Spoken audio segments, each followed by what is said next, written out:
Hello there. Today I made the turtle crossing game. Let's check it out. So cars move over the screen at random locations, and I can only move up, and I cannot crash with the cars because then it's game over. And the challenge is to move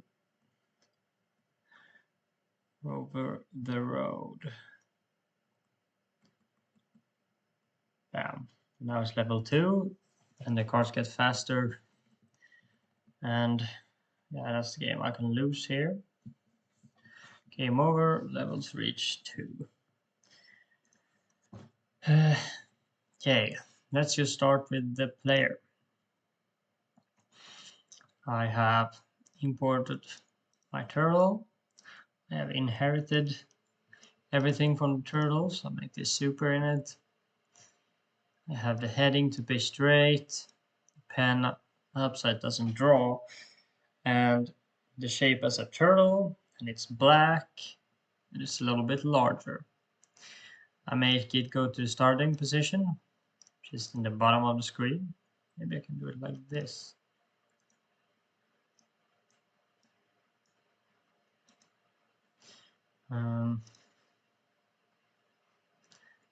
Maybe it's not well. So here's the starting position. And the starting position is, of course, the x value of 0, the y value of I took minus 280, because the screen is 300 by 300. Looks good. Then when I reach the finish line, it goes back here. And then I actually made, in the end, a function for it to draw the road. So first it of course creates the turtle, but then it changes it so it goes here, draws the line, then it goes here and draws the line.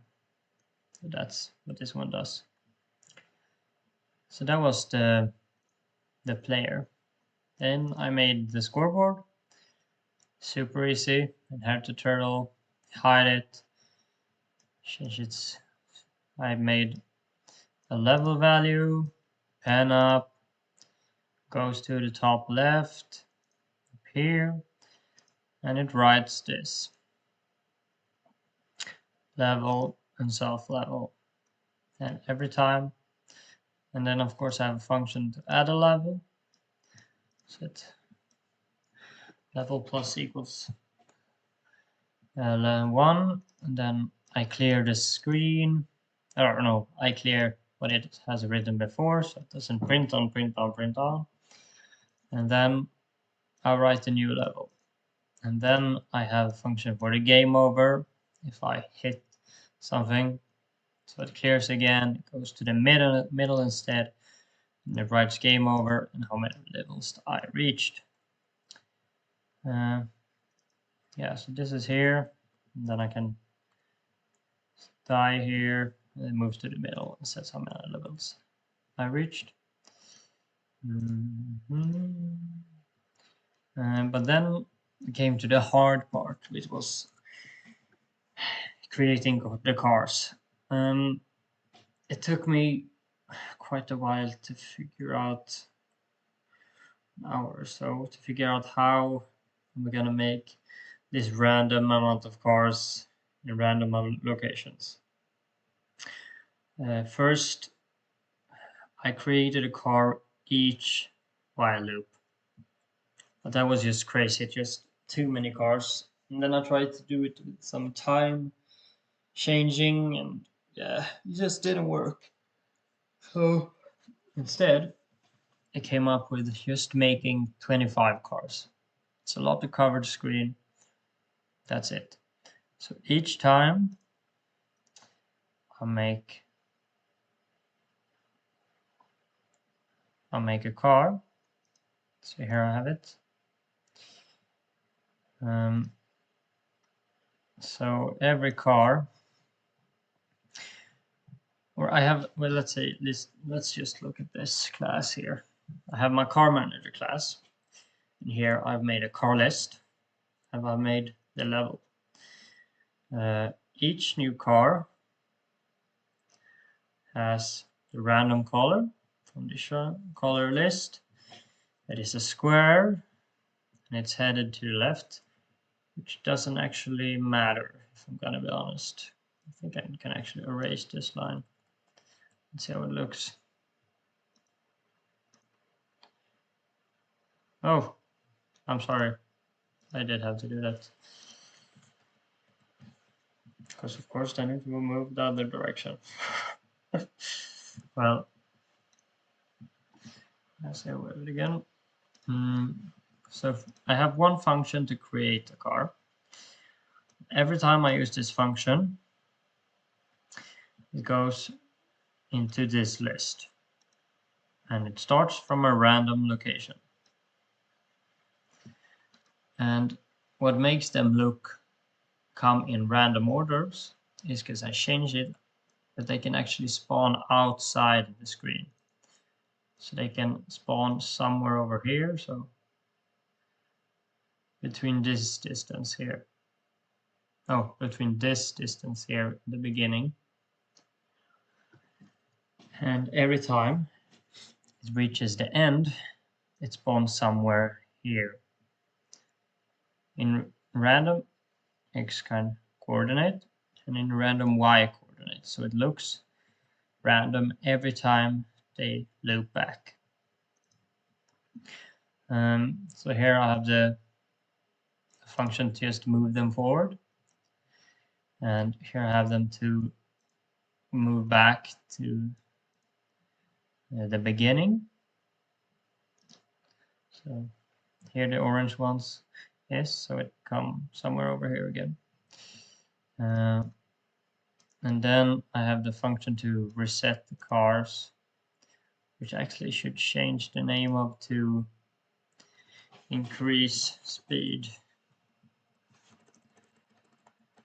Increase speed.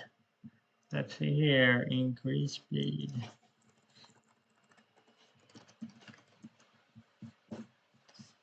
And when we look at the game, every time I reach the top, the cars are gonna go faster. So how I changed this was to add an attribute called self-level, and every time self-level increased, it multiplies with a move increment, which is a global scope from here. So the first round is just 0 times 5, so it just moves at the starting move distance as 5, and then when it goes to level 2, it comes to level 2, level 1 here, and for level 1 here it's 5 plus 1 plus 5, and so on. It continues and continues until I die, and they go faster and faster and faster. So let's go through the main file then. I of course import everything.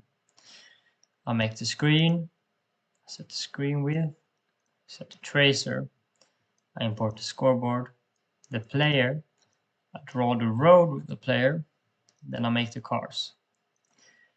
I make it so the screen listens, and when I press up, the turtle moves forward. I make 25 cars, because that looked good on the screen, and then the while loop is on. I have time sleep, so it updates every 0.1 second, so the animation looks good. Of course, it updates as well, so it also looks good. And then I have an if-else statement, so if the player y coordinate is under 280, the cars move, which I don't actually need here. Let's see here. If the player y core.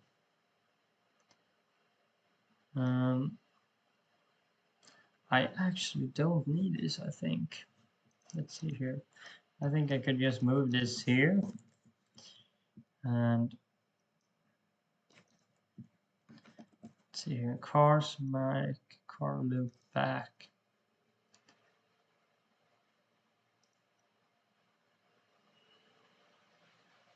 So that I can keep here.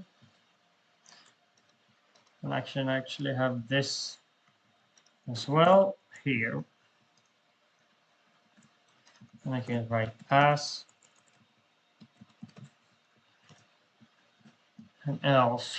The player finish line level, it should work the same. Yeah.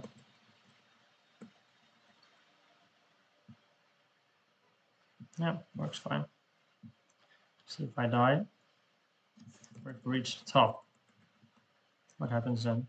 Yeah. So instead I could actually just have if the player .y core is larger or equal to 280, I can have this. The player finish line level, add level, and cars increase speed. Then I have the collision. So for every car in the range 0 to the length of the car list, so from the first car to the last car, if the player distance to car list car, so for all the cars, so it loops through every car, and if the turtle is closer than 25 paces to the car, the loop ends and the level .game over activates and shows the game over screen. Then I have exit on click. I thought the challenge was going to be harder. I did. But the thing I didn't really figure out was how to randomly generate an object that moves across the screen. And then a new one, a new one, new one. And I thought this was the way to do it. But then I checked my teacher's code. Can actually do this and this. And I have the car manager for her. And this is very clever, which is pretty obvious, but I didn't think of. So actually, how to actually create a new random object that moves across the screen is to every time it goes through the loop, it generates a random number from 1 to 6, and if it's a 1, then I create a new square.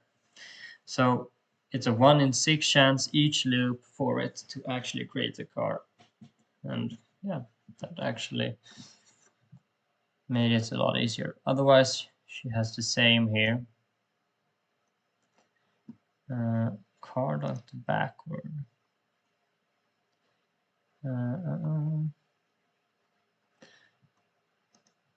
Oh, so here she has how the car moves. Self.car speed. Okay. Okay. I thought I could actually. This is a very smart way to use the list, because I thought I had to use self.car and then the list. And instead, I could actually do for car in the list. I'm learning. Amazing. So now I'm going to use this in the future. That's so much more easier that instead of writing self dot the list and make a range, instead I can just use the object and type the attribute or method after it.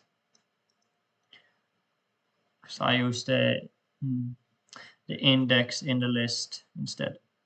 Okay, nice. And yeah, she used self-car plus minus move increment to level up. Yeah.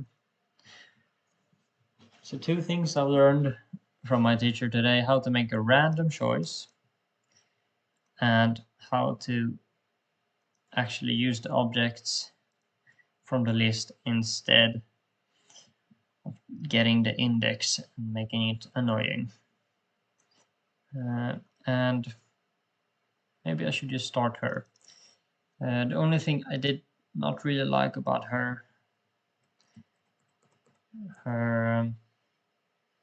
code is that it can be too many objects, sometimes too cluttered, and sometimes it's just very, very empty.